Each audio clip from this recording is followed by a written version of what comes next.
Agora é hora da análise dos principais fatos políticos da semana com Alexandre Garcia. Olá, Alexandre. Ao que parece, ainda continuou repercutindo o indulto ao deputado Daniel Silveira.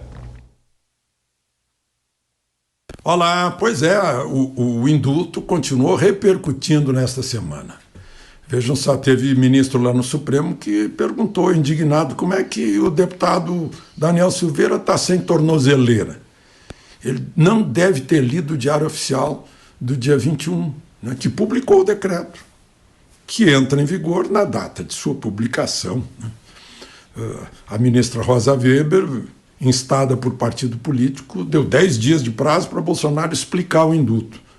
Ele podia usar alguns segundos para explicar, né? Bastava escrever. Artigo 84 da Constituição.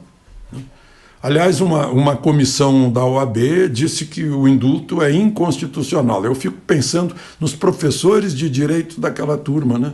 Talvez com vontade de chamá-los de volta aos bancos escolares da faculdade e mandá-los escrever 100 vezes no quadro negro, artigo 84, compete privativamente ao presidente da República conceder indulto.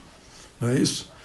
Aliás, falando em escola, em faculdade, o ministro Marco Aurélio Mello, recém-aposentado no Supremo, mas já sem as amarras do Supremo, deu uma entrevista no Correio Brasilense e foi perguntado sobre uma posição do ministro Barroso, dizendo, tudo bem, o indulto pode passar, mas Daniel Silveira é inelegível. Aí Marco Aurélio disse, olha, eu acho que fui um bom aluno de direito. Eu aprendi na faculdade que quando desaparece o principal, ele leva consigo o acessório. Aí, e concluiu, né? Para mim, ele é elegível e, aliás, tem muitos eleitores. Depois perguntaram a ele sobre o processo em si. Ele disse, olha, se eu tivesse a toga, eu não permitiria esse processo, porque, afinal, a Constituição diz que deputados e senadores são invioláveis por quaisquer palavras, opiniões ou votos. Ponto final. É óbvio, né? Na Câmara e no Senado, os presidentes das duas casas deram um recado, lembraram o Supremo que para tirar mandato eletivo, só quem tiver mandato eletivo. O indulto teve uma comemoração no Palácio do Planalto? Sim, a comemoração à liberdade. Deputados e senadores lotaram o Palácio do Planalto. E o presidente Bolsonaro aproveitou para fazer uma sugestão à Justiça Eleitoral, né? Considerando que já está meio tarde para mudar o processo, para ter aquele comprovante impresso do voto digital, e considerando que a Justiça Eleitoral, o ministro Barroso, né, havia convidado as Forças Armadas para participarem da Comissão de Transparência, e as Forças Armadas que por natureza não são passivas, né? Não ficaram lá como ouvintes. Apresentaram sugestões, 712 sugestões para não haver falhas no processo de apuração. Eu não sei se isso irritou ou não o ministro Barroso, o fato que lá em Berlim ele disse aquilo, né, que estão orientando as Forças Armadas para atacar a Justiça Eleitoral. O ministro da Defesa chegou a se manifestar dizendo que considerava isso uma grave ofensa às instituições e que era uma ilação sem provas, apresentada por um juiz, né? Bom, mas enfim. E aí o presidente Bolsonaro ponderou o seguinte: se tem lá uma sala secreta com 6 técnicos e um deles aperta um botão e sai o resultado, por que não haver um ramal no cabo que leva os dados para essa sala secreta, levando dados, os mesmos dados para um computador das Forças Armadas, que estão bem preparadas para isso, né? Trabalham com guerra cibernética, formadas em institutos militares de excelência, né? E poderiam aí sim, né?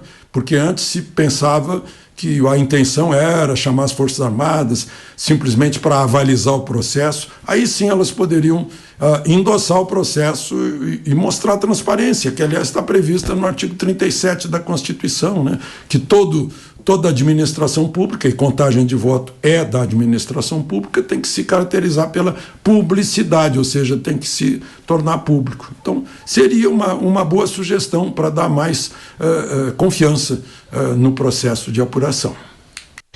E ainda sobre eleições, como vai a terceira via, Alexandre? É uma via que está virando beco sem saída, né?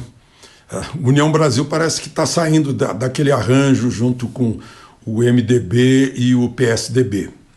O Luciano Bivar, o presidente do União Brasil, está se queixando de que é um jogo de cartas marcadas, já com uma chapa pronta entre PSDB e MDB. Então fariam uma chapa deles mesmos, puro sangue, que aliás é sangue transgênico, né? Porque é DEM e PSL, né? Juntos.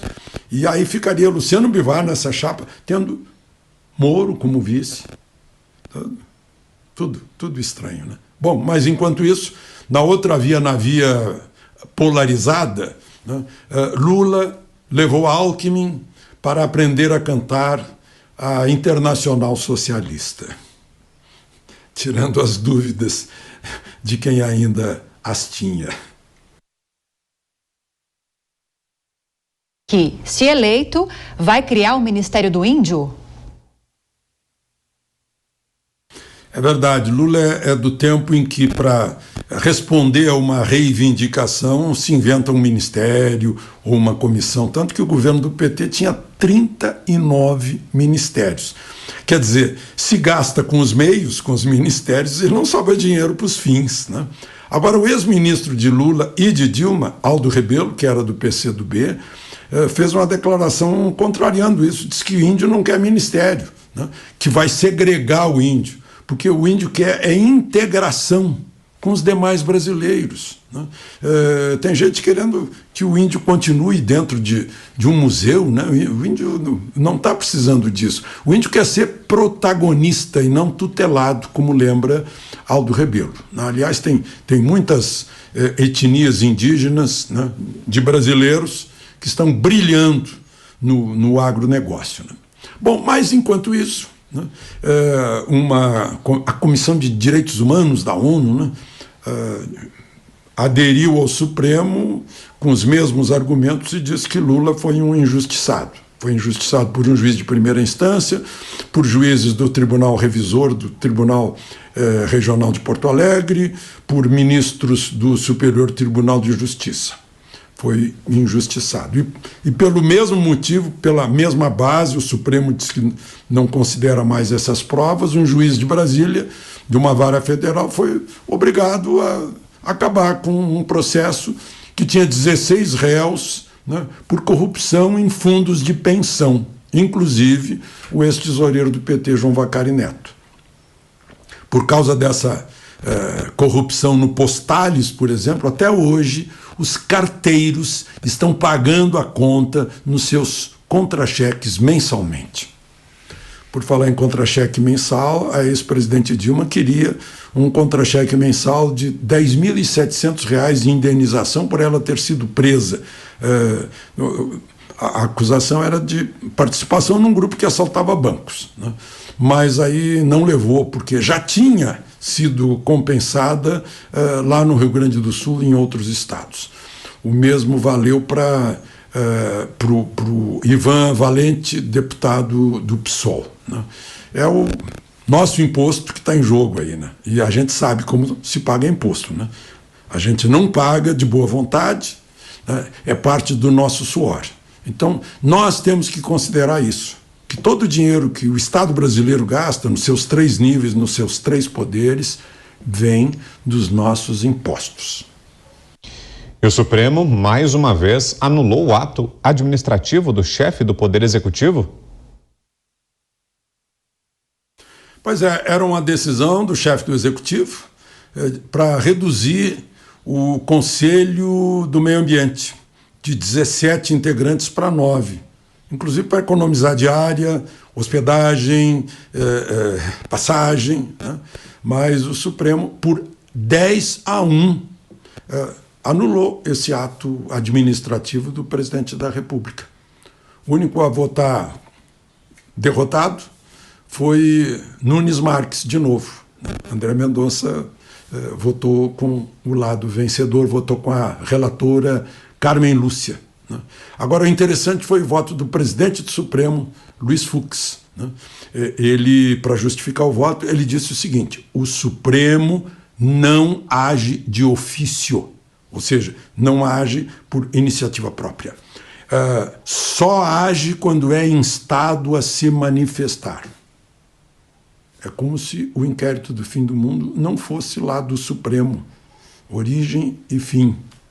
É um inquérito que é de alfa a ômega no Supremo. E as novidades nas redes sociais, até onde repercutiram na política nesta semana, Alexandre?